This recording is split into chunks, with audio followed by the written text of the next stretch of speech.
Hi, I'm Gwen Botting, and today we're going to show you how to plant a garden using the square foot gardening method. This method works really well for children who are blind or low vision because they can find the box that is planted with their cane or with their feet. And we also use something called a template for planting. If you have large plants or plants that are going to be large that you want to plant, like zucchini or broccoli, you can use this template, meaning there's only one plant in the middle of 1 square foot of the square foot garden. If you have something that's a little smaller, like maybe kohlrabi or leeks, you can put them in 4 up so that there's 4 plants in a square foot. This template is for 9, which is what we're going to use for our onions. And this template is for 16, which is what we're going to use for our spinach and lettuce. And as you can see in our box, we have these grids made. These are just regular little slats of wood, and they move, or you can actually screw them into the frame of your box. Remember, we did the box already, and this is now 2 feet or 2 boards high, and they're screwed together, and they're filled with a mixture of common garden soil, compost, and goat manure. And see, this side of the box has a frame on it also that is easily moved if we want to move it. So today we're going to work on just lettuce, spinach, and onions. And so we're going to start with the spinach because those are fairly big seeds and you can feel them pretty easily. So what we're going to do is we're going to put our template here right underneath our grid and ask your child to make indentations that are about halfway up to their fingernail or to the back of their fingernail, not all the way to their knuckle unless their hands are really small. If their hands are really small, then up to their first knuckle. But they're just going to go through and make little holes in each little round hole that's in the template, and that's to put the seeds in.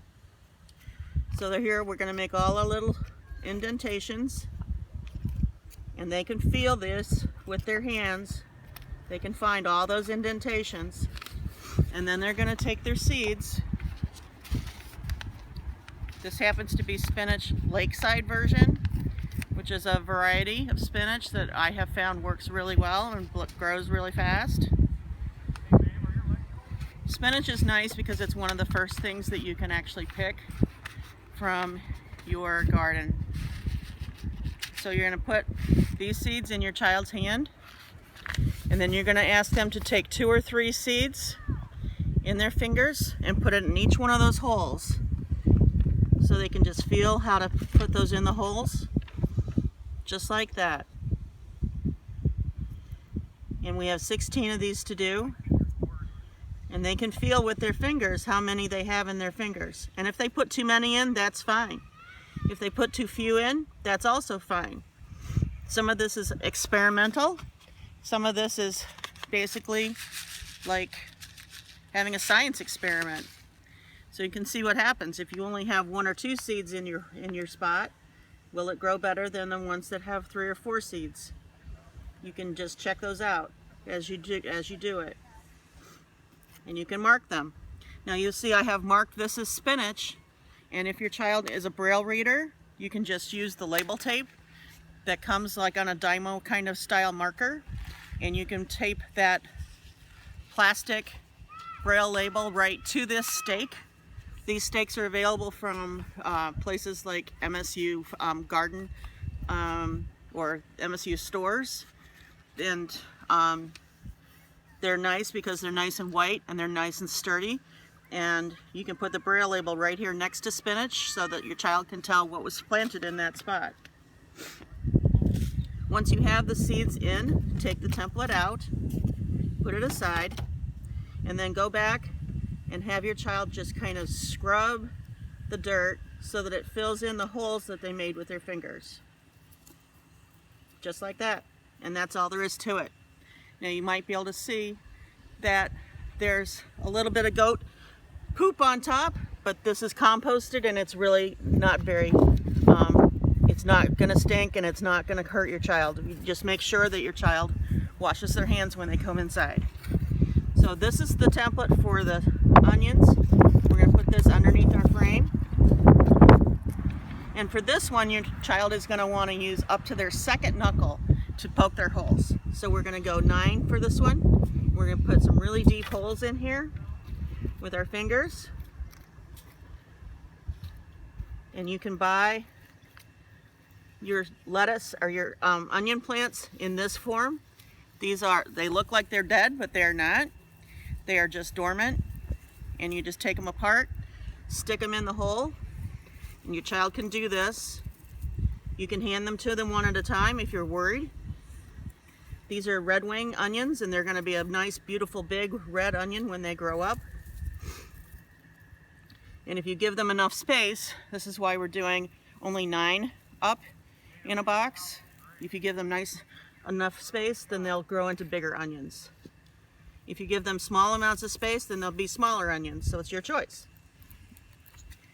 We're going to finish our 9 onions here. And again, this time you have to be a little more careful when you pull off the plastic template. Whoops, I think I lost an onion. I did. I have to put this one back in. So you might have to help your child with this part. But it looks like I've got an onion in every spot except that one. There's that one. And then again, around each onion, push the dirt in so that it stays planted in the garden. Okay? And it may take them a little while to look like there's anything in there, but rest assured they will grow. Now, it is only May 2nd, so we are not planting anything that is sensitive to frost yet, because we have not reached our frost-free date, which is generally around May 15. And so here's my last template for our lettuce. And we're going to do this exactly the same way as we did the spinach, but I want to show you that some lettuce seeds come pelleted, which means they've been wrapped in clay, and means that they're bigger, because lettuce seeds regularly, I don't know if you can see through the package here, see through the package there? Those lettuce seeds are going to be much easier for your child to plant than these seeds. These are the unpelleted seeds, and there's a lot of them there, and they're hard to feel. You can't hardly tell that they're there, but these pelleted seeds will be much easier. So that's Gardening 101 for today. Thank you.